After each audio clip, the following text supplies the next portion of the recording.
we won't need, there we go. We're not going to need it up real loud because we've all got actors' voices, don't we? Yeah. Welcome to, this is our second last panel, I guess, huh? Or no, you guys have three. You have three left, today and two more. Women in voice acting. That shouldn't take long.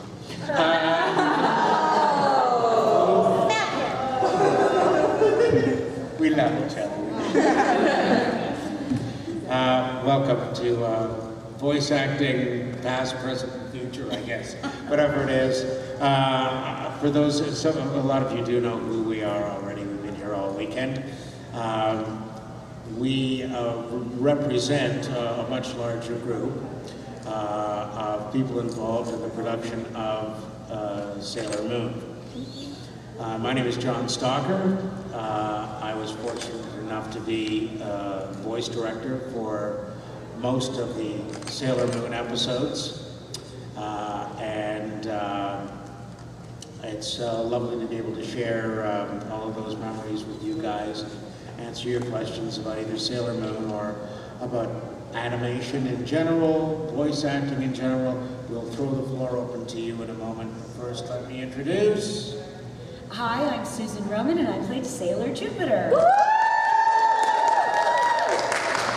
Thank you, and I'm glad you guys came in from the hallway, everybody who was brave enough to come into the room and listen to whatever the heck we have to say, and hopefully it'll be a fun, it's not going to be a full hour because we've got to get out there and sign everything, but it's really great to be here in Dallas. It's great to be part of the hospitality. Everybody is so friendly. I just cannot get over it.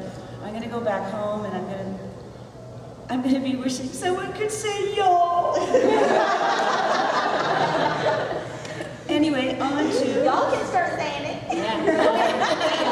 We encourage you. We'll record a voice for you as this is going on. It can be a ringtone. Oh, thank you. And on to... I'm Linda Valentine. I was the voice of Sailor Moon. And we went out for Tex-Mex tonight. Great. It was really good, but it might be getting a little fiery up here with John next to me. You see my hair starting to curl? That's only the heat of my passion, darling.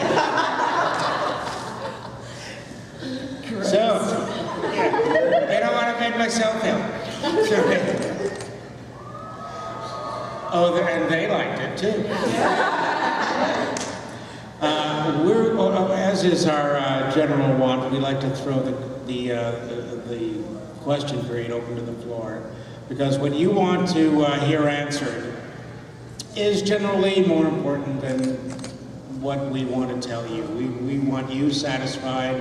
We're here to please you. We're happy to be here. So any questions that you would have, and let's broaden it out because it's a small group. Anything concerning animation, the history of animation, how animation, perhaps in Canada, where we're from, you probably couldn't tell from our accents, but animation and production in Canada is somewhat different than you are used to here in the Dallas area.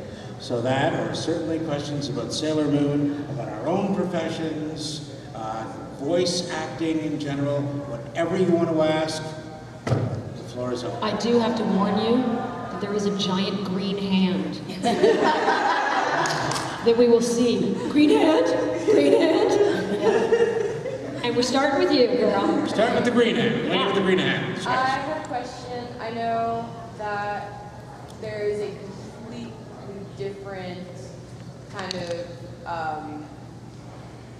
process to dubbing and to creating an original character with your voice. How is that different, and which do you prefer? That is a great question. By far, original dubbing is like... Original voice. Original voice, that's what I meant to say, not original dubbing. That's why I'm here. That's why I'm the director. Yeah, doing original voice is just magical. Because you are creating the character, you are making it your own. Every little thing you do, any little pauses, any little... Well, they use it. you know, they might take some of it out, but they're really using your character, and you can go slowly, although if you've got a director like John who keeps saying, faster, we need it faster, folks, we need it faster. That's one of John's famous lines to say. Loved what you did, can you do it faster? Sure. Well, let me tell you why faster, if I may add a sidebar here. Animation today is much faster than it used to be. You only need to turn on the TV and watch older cartoons and gauge the pace of them, and then watch the stuff that's made today. First of all, adults want things faster. I mean, we're in the era of instant gratification, which means everything has to be faster. Kids, we're finally recognizing that you don't have to go, children, let's add 2 and 2. Because now they get bored very quickly, and we're realizing now that their minds are a lot faster than we gave them credit for. Faster animation is much more appealing to kids. They demand it. Everybody demands faster. Go ahead. Okay, oh, sorry, I didn't mean to interrupt. No, I'll pretend that I He just keeps talking, we have to interrupt him. That is such a terrific question, and I'm glad that you understand, obviously understand the distinction. So before, actually, Sailor Moon is one of the first animated projects that I had ever dubbed in my life. Every other project that I was involved with was original animation. The freedom with original animation is just startling, because there's the character, there's always a line drawing of the character that you're playing. So first of all, you have to go in and audition, and hopefully you get the part. And there's the line drawing. I always put the line drawing on my microphone stand, so I know exactly what that character looks like at all times. And then my script is beside that, and I start reading the lines and performing the lines. Usually we go in by ourselves, because it's a lot cleaner and easier to edit with just one actor in the studio. And away you go, and you get to be really, really creative with those words. You're inventing this character. So it's great. And you put your stamp on it. Whereas with dubbing, the character is already established. It's already being animated. So I should say with original animation, the animation isn't going to be done for another 2 or 3 or 4 months down the line, right? So it's a very long process. Whereas dubbing, it's already been animated. It's as Sailor Moon came in from Japan. It had the Japanese voices on there. It had the music that came in on there, and we watched that. And then they turn off all the sound. It's all gone, and we just have the lip flaps. And we have to fit our English dialogue into those lip flaps, right? So you see the way my hand is moving, it's kind of like that. So it's hard, it's a skill. And we've all seen bad dubbing, right? Everybody's seen oh, yes, I know. It's horrible, isn't it? I mean, it's painful to watch bad dubbing. Or it's just, you know, a quarter of a second out of sync, behind, or ahead.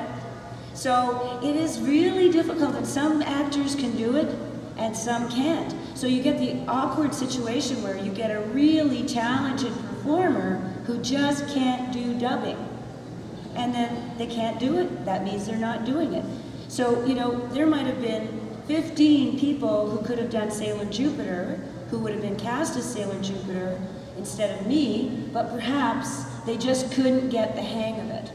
And when we were doing Sailor Moon, it was a new form of dubbing called the Rhythmo Band.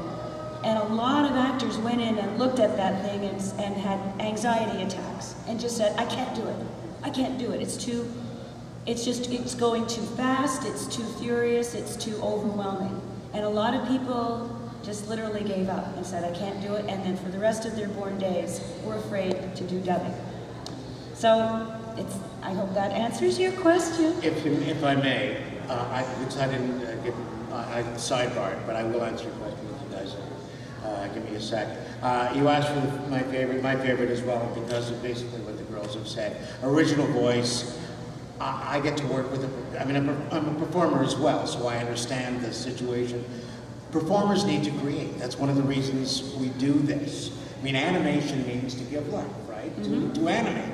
And the difference between creating and that whole process of creating a character and creating a cadence and a rhythm and creating music in the dialogue, that's part of the wonderful process. It can really become part of you. It's very difficult if you're dubbing to actually make a character become part of you.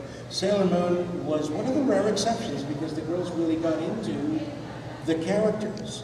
And it's proven itself because it's not just Sailor Moon, the animation, that makes it still alive today. It's because there was an emotional attachment that's given it life still to today. And one small thing, Rhythmo Band was new. It was new to us in terms of Japanese to English. Rhythmo Band had been in use for 20 or 25 years before that. In Quebec. Dubbing in Quebec, dubbing English tracks into French, because there's, many of you may know that one of our provinces is Quebec, and it's primarily a French province. They have a mandate in that province that every feature film, every TV series, anything that comes onto the big screen or small screen, within now, I think it's 22 days, there has to be a French version.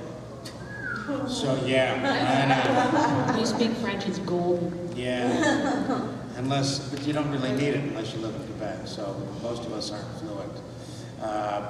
So the Rhythmo Band system was used primarily for that. This was its initial application. In English. And from another language into English. Do you know what the Rhythmo Band is? Have you heard what it You should is? explain that. Yeah. The Rhythmo Band, I mean, now it's almost like, follow the bouncing balls. When they put it on a computer and it'll be green, the words are all in green. And then when you have to start dubbing, the words go into yellow. So if it said, I love you so much, I can't believe it, it would, be like yellow. I love you so much, I can't believe it. So you're following exactly when that goes yellow, you have to say those words. And some of them stay yellow for a while and you've got to hold it a little longer.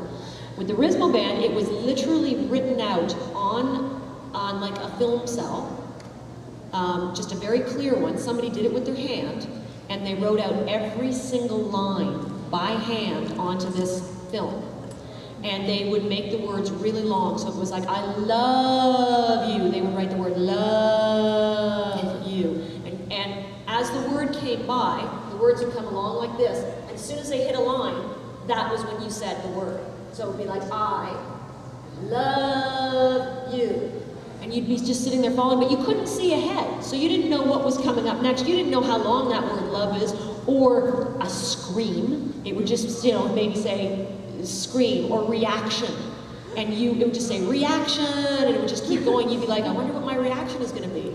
Ah! You'd be like, it's not that kind of reaction. You just didn't know. Okay, come back, do it again. So you'd kind of be watching as you went along.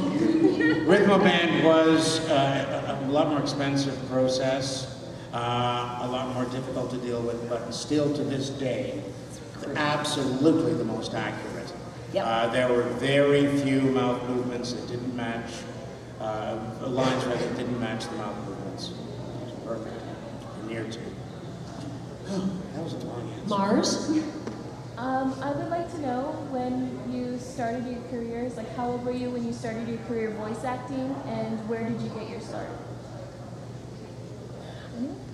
Well, I was about 2.5 years old. I'm just kidding. Pre-birth. No, I went to theater school, and I was just like a normal actress doing television and some film work and a little theater. And I got an agent right away when I got out of theater school, because where I come from, you really can't get work without getting an agent. I know here it might be a little different, but it's a complete necessity, because the agent will send you out on auditions, and you would not be able to attend those auditions unless you had the agent's permission. So one day my agent said, would you like to try your hand at animation? There's an animation audition. And I believe, if I remember correctly, it was for something called Strawberry Shortcake. Is anybody familiar? Good reaction. I can't believe that, because that's really old, but what a charming. Oh, I watched it all the time. Yeah, me too. It was such a, all right, so if it's on anymore, I played a whole bunch of incidental characters on that. I think I played Blueberry Muffin and Crepe Suzette, and then one day they said, we've got a larger role. Would you like to be the Berry Princess? So for the first time, I got to play a princess. Hello. And it was just so wonderful. And I think that was when I really fell in love with voice acting. Because who doesn't want to play a princess, for goodness sake? And they showed me the they showed me the drawing of the show is called The Berry Princess, Strawberry Shortcake and the Berry Princess Meet the Berrykins is the name of the episode. And I saw this drawing of this perfect princess, and I said, what kind of a great... That's just It sounds, you can mock me when it's my turn. What sounds funny, John? Just the Berry Princess and the Berrykins. Obviously, We've been hanging out together for yeah, no, obviously you were never a girl. Well, here's something you don't know about me. So anyway, it just started like that, and I suddenly started to realize this can be really fun. You can go all sorts of places in animation. You can play, the good girl, the bad girl, the witch.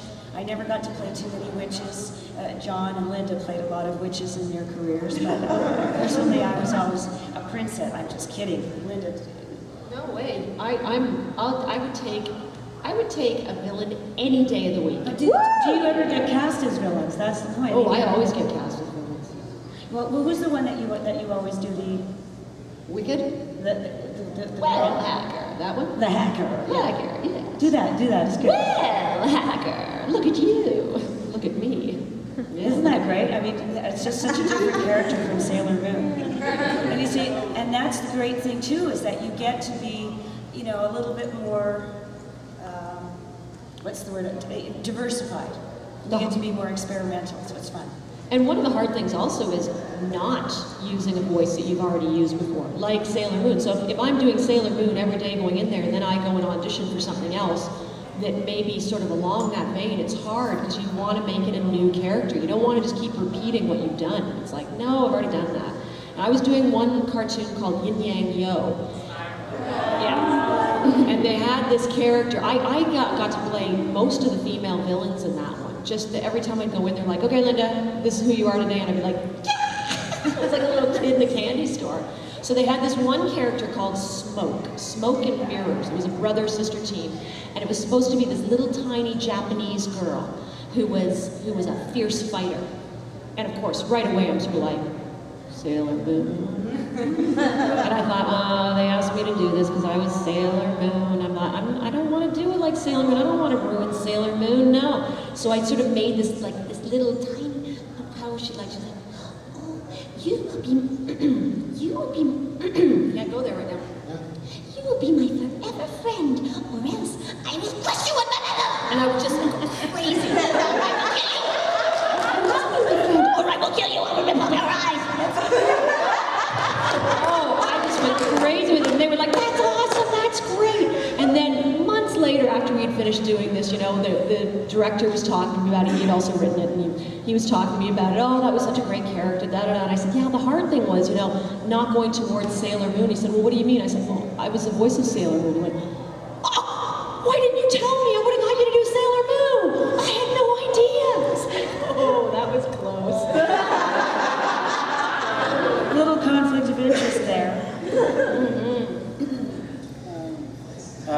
I got my start when I was very young because it was I started to consider my initial focus. I was really 4. Susan joked about being 2.5.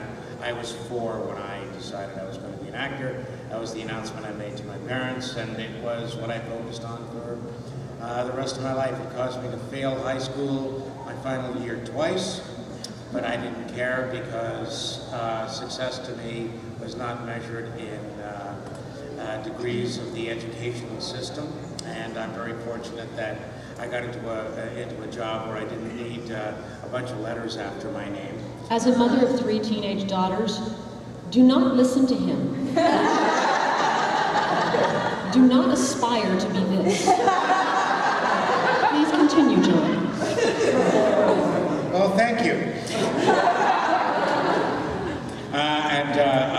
I was very fortunate. I was, throughout the course of my early career, happened to be in the right place at the right time, doing the right things. I got the breaks, and it's like anything else in life, in any other job, any other position. Once you get the opportunity to do it, you're fortunate enough to be in that right place, and that the stars are aligned so that you are in the, at the right point in your life to make that move. You got to have the goods after that. That's when I was fortunate enough to have the talent and to move forward in my career. So after that, that was my early 20s. Started going, the rest, as they say, It's history. history. I wanted to be an Olympic athlete. I seriously did. But I was not even nearly good enough to be an Olympic athlete. Not even close. I'm either going to be this is me in grade 6. I'm either going to be an Olympic athlete or an actress. I haven't decided which one yet. Could have been an Olympic actress. I know. Because we had the Montreal Olympics the year when I was in grade 6. So that's all oh God, I wanted to be an Olympic athlete. But I went into acting instead. And I went to theater school like Susan, and they had a voice course there, so I did that and just loved it. And so I ended up coming out with a reel that I could, say to my agent, there, how about this? How about this? And they said, okay, sure, let's try it. They sent me out to an audition, and I just got really lucky, and I got the first thing that I auditioned for. See, it's not all luck. It's fortune and stones, but when you get there, you have to be equal to the task. Yes. You have to be. That's That's why I true. encourage anybody who wants to go into the voiceover industry. It doesn't just happen sort of organically. You have to really, really work hard, because opportunity sometimes is in places where you may not be looking. You can sometimes create your own opportunities by being assertive and by being, by constantly searching, networking. You can create opportunities, and then when they arise, if you're prepared for them, you can take advantage of them and move forward. Like any other job, any other task in life. It is a lot of work, and there's a lot of heartache, a lot of heartache in it. Because there's a lot of times that is the part for me. This is me. This has got my name written all over it. I can't believe it. I totally killed it. This is awesome. And then you don't get the part, and you're just like, oh. And it's just a little part of you goes away, and you go, no, that was supposed to be mine. And yet what makes up for it is sometimes you go in and walk out of an audition saying, that was the biggest piece of crap read I've ever done in my life. And 2 days later, ring, ring, ring. Your book. You got the gig. Yeah. What? Questions? Let's move forward. How about, yeah. Of all the parts that you've done, which parts really stayed with you? Like, what character do you feel really part of you really got into? For me, definitely Wicked from Cyber Chase. I just loved that character. I love going in there, just having fun, and they always let me do whatever I wanted. I would read the thing and I would just go, this is a good line, let's change it to this. And I would just rewrite half the stuff that they had written, and they didn't ever care. They just let me do whatever I wanted. Because she was just one of those characters that just always talked under her breath or just threw out an insult. And that's kind of me, a little bit. So that's one that certainly stayed with me. You good? Ladies first. Well, obviously Sailor Jupiter has stayed with me for a very, very long time. Because Sailor Jupiter is actually the one that's the closest to me personally, I think, of all of the ones that I've done. Well, no, the Berry Princess is right up there. I am so not a princess. But Sailor Jupiter, yeah, I would say, actually, I just saw a photo of me taken when I was recording Sailor Jupiter. And I just about flipped, because I had my hair up in the ponytail, in her, distinctive ponytail, and I was obviously quite a bit younger. And I looked and I said, God, I actually kind of looked like her. It was amazing. And Katie Griffin was standing beside me, Sailor Mars, in the picture, and she's got this long, dark hair enveloping her shoulders. I said, we didn't even realize that instinctively we were dressing the way our characters appeared, or we looked like our characters. So it was, you know, you only see that after the fact. You know, it's 20 years later, you go, oh my God, was I ever pretty? What happened? Anyway, all right, okay. No, it's all right, I'll be fine, I'll be fine. So, but my other one that stayed with me forever and ever, I'll just tell this story quickly, was I went in to audition for a an animated series called Tintin. And they said, you're reading for the part of the little dog Snowy. And in those days, when it first started, Snowy actually talked, which was kind of weird, having a talking dog, because the cartoon was actually, and I'm going to keep calling it cartoon instead of, you know, animated production. I'll just call it for short. And it was weird because the rest of it was very, very realistic. And then all of a sudden, this dog started talking, so it was a bit weird.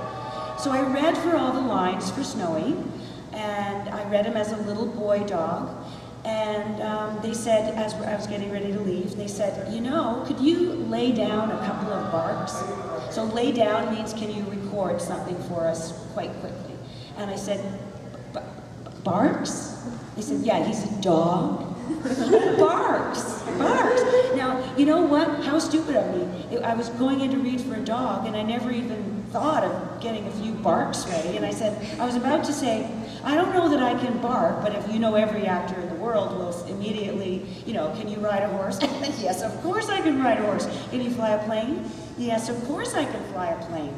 So you lie. I'm sorry, you just lie. So I said, yes, I'll bark. Can you give me a second? And I literally, it stands right here, and I lean down and I go,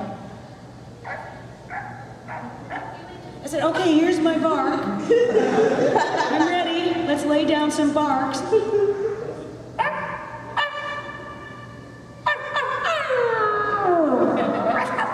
And I just went on for like 5 minutes, and I got the part. And I went home and I said, I can bark. And I told my boyfriend at the time, and he said, that's so nice to hear. Anyway, we've got a time. Okay, I'll finish mine and then we'll go on to the next question. Go ahead. Got time? How much time have we got left? The man came to the back. He kept doing this. It was like, I don't know how many. I went like this. Oh, 5. Ah, he kept going like this. That was 13 I'm trying to count the number of 5s. You guys still got at least, no, you 4 have at minutes. least 15. You have about 15. 15. Yeah, it's only 8:41. Okay, we'll just talk until they shut us up. There you We're going to do the autographs too. Yes, we are. My favorite character happened a long, long time ago as well. Longer ago than Susan's. Of course, I've been around longer than Susan. These are the early days of Nelvana. Most of you who are animation aficionados know of Nelvana Studios, which still exists under a larger banner. And it was one of the early series that Nelvana did, and it was called Care Bears. I'm sure many of you still watch it, and I was the voice of Beastly. Do some. Yes, no heart. No, yes, heart.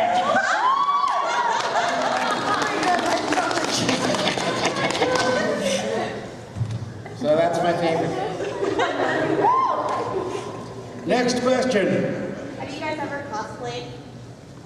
No, and it's all new to me. I went to Anime North in Toronto and I was like, cosplay? What does cosplay mean? And they're like, oh, you're about to find out. And I was like, okay, and then I walked into this other universe that I loved. I was just like, and my husband and all my kids came, they were all like, Halloween every day. so yeah, I love it. It's fantastic. Yeah, it is. It's amazing. Just on Halloween then. Do you think we would do it? Yeah. Well, I don't know. I don't know if I'd want to dress up as Beach like it. I thought John was doing it. Yeah? Oh, my son. Yeah. I would like to dress up as Wonder Woman, but I don't know. But you know what? Get the word out there. We would love to be a judge. I mean, I think that would be terrific. We were at I've forgotten the name of the con in Vancouver last year, and two of us were asked to be judges, and it was terrific. It's so much fun. Yeah, I love it. So maybe next year, if we come here again, one of us or all of us will be judges. What do you think? Yeah, I'd love to come back. It would be fun to come back. But that's not up to us. That's not up to us. Is there one more question that can kind of take us to the end? Yes. I have a question. Suggestions for someone who wants to get started into voice acting? I didn't get the question. Suggestions for someone who wants to get started into voice acting? Okay. Get in front of a microphone if you can. Yeah. It's really, really beautiful if you can get in front of a real microphone with headphones on and really hear what your voice really sounds like. And start from there and just get comfortable in front of a microphone. Just learn all the little techniques that you need, like not popping your P's and stuff like that. Because will drive people insane. And if you can figure out how to not do that, that's the very beginning part of it, I would say. Read everything you can. Read out loud. Don't read in your head. Don't mumble. Don't whisper. Don't talk quietly. Read in your normal speaking voice anything you can find. Read the back of your cornflakes box. Read the side of the toothpaste tube. It doesn't matter what it is. A great source of material is every single magazine out there has print copy. Read them. They don't all play out like radio copy, but they're very, very close.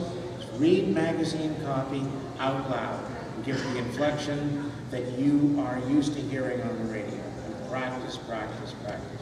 See, that's what I used to do all the time. I would just take, do you guys get Chatelaine magazine, or I guess not, that's a Canadian magazine. Any magazine. I don't know, anything that's got, especially shampoo ads, they always have a lot of copy, and so you just sit there and you read it. Would you like to have hair that glistens and glows so that he wants to touch it? Why not buy Brill? Or whatever, I don't know. So you just sit there and you read it over and over and over again, cut out all the advertising that you see. And if you want to get into animation, the best thing to do is go out and buy some comics and just take some of the lines, some of the dialogue for the characters that you're interested in and write them out on pieces of paper and do them over and over and over again. And you could do it, you can record it into your cell phone. Listen back. You've got to listen back to what you sound like. Because you hear it in your head, and it's never quite the same as when it's been recorded and you listen back and you say, oh, right away, oh, I could fix that. I didn't do that word properly. I could fix that the next time around. It's amazing what you can hear. And you keep doing it over and over again until finally you get a performance that you're happy with. And you're kind of self-directing. You're not so reliant on somebody telling you what's good or what's not good. Although it doesn't hurt to have friends. Yeah, friends. Listen and be gently critical. Yeah. You've got to get by. Listen, if you can't get by feeling self-conscious reading in front of one or two friends, you'll never get by the fact knowing that you're doing something that's going out to millions of people. Exactly. Okay, so get by that, develop self-confidence. It's like you want to accomplish anything in the world, you've got to feel confident. You've got to love what you're doing, get yourself confident, again, read out loud. Love your voice. Learn to love your own voice. And listen to other radio ads and imitate them. That's what I also do. When I'm driving in the car, and you hear like, I don't know, that Prel thing, ooh, lovely Prel. And I'm like, ooh, lovely Prel. And then I think, well, how could I do that? What would I do differently? I'm like, ooh, lovely Prel. You just change it in some way. I'm always listening to the radio doing that. Yeah, write down copy. If you can record it, write it down and try to duplicate it. Don't duplicate it if it's bad, though. Sailor Moon has one last question, and she is the most important part of the group. Did y'all do your voices for the Sailor Scouts? Yeah. Yay! Yay. Do our Do your voice. voice for the Sailor Scouts. Oh, okay. Our battle Do you cry. want to do your battle cry? Battle cry. Yeah. Yes. Oh, I start? Yeah. Okay, but first, I I'm just going to say, I don't know, but I think he really reminds me of one of my old boyfriends. So, Jupiter, Thunder, Crash!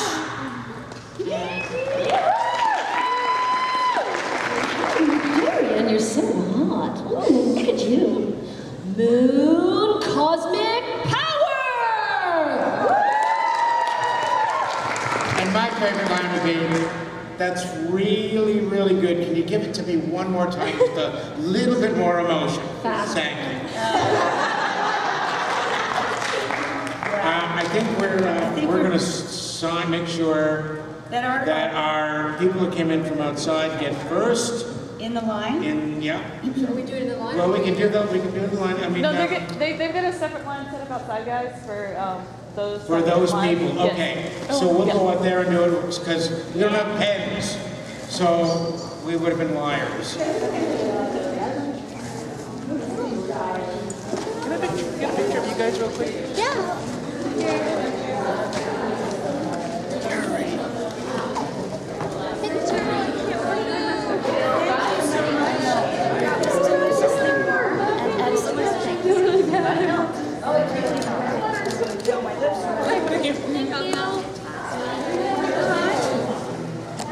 I should get a picture. We have to get a picture. Because it's going to be all painful. Could you?